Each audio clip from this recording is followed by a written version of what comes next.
விஜய் ஆறுதல் கூறி வருகிறார். இது குறித்தான கூடுதல் விவரங்களை வழங்குகிறார் செய்தியாளர் யுவராஜ்.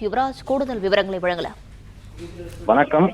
நடிகர் கவுண்டமணியின் மனைவியான சாந்தி அவர்கள் இன்று உடல்நிலை குறைவு காரணமாகவும் வயது மூப்பு காரணமாகவும் உயிரிழந்திருந்தார். இந்நிலையில் காலை முதலாகவே திரைத்துறையில் இருக்கக்கூடிய பல நடிகர்கள் கவுண்டமணியுடன் நடித்த பல நடிகர்கள் அவரது மனைவியுடன் உடலுக்கு அஞ்சலி செலுத்துவதற்காக வந்திருந்தனர். அந்த வகையில் காலையில் நடிகர்கள் செந்தில், சத்யராஜ் உள்ளிட்ட பலர் அஞ்சலி செலுத்தி அவர்களுடைய பங்களிப்பை கவுண்டமணிக்கு அவருடைய அந்த துக்கங்களை அனுசரித்திருந்தனர். இந்நிலையில் இன்று மதுரையில் இருந்து படப்பிடிப்பை முடித்துவிட்டு சென்னை வந்திருந்த தமிழக வெற்றிக்கழகத்தின் தலைவரும் நடிகருமான விஜய் நடிகர் கவுண்டமணியின் மனைவியின் உடலுக்கு அஞ்சலி செலுத்துவதற்காக அந்த இல்லத்திற்கு வந்திருக்கின்றார்.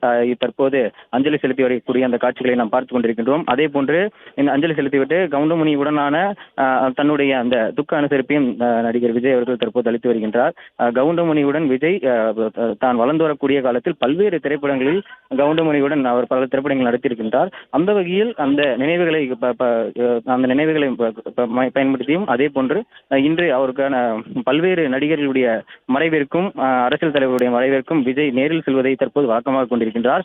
அந்த வகையில் தான் வளர்ந்து வந்த காலத்தில் கவுண்டமணி விஜயனுடைய வளர்ச்சிக்கு பெரும் துணையாக இருந்திருந்தார். அந்த வகையில் அதை போற்றும் வகையிலும் இன்று கவுண்டமணி மனைவி இறப்பிற்காக விஜய் தற்போது அஞ்சலி செலுத்துவதற்காக தேனாம்பட்டில் இருக்கக்கூடிய கவுண்டமணியின் இல்லத்திற்கு வருகை தந்திருக்கின்றார். அந்த வகையில் தற்போது அவரது மனைவி சாந்தியின் உடலுக்கு அஞ்சலி செலுத்திவிட்டு கவுண்டமணியிடம் தன்னுடைய அந்த துக்க அனுசரிப்பை விஜய் தற்போது பங்கேற்று வருகின்றார்.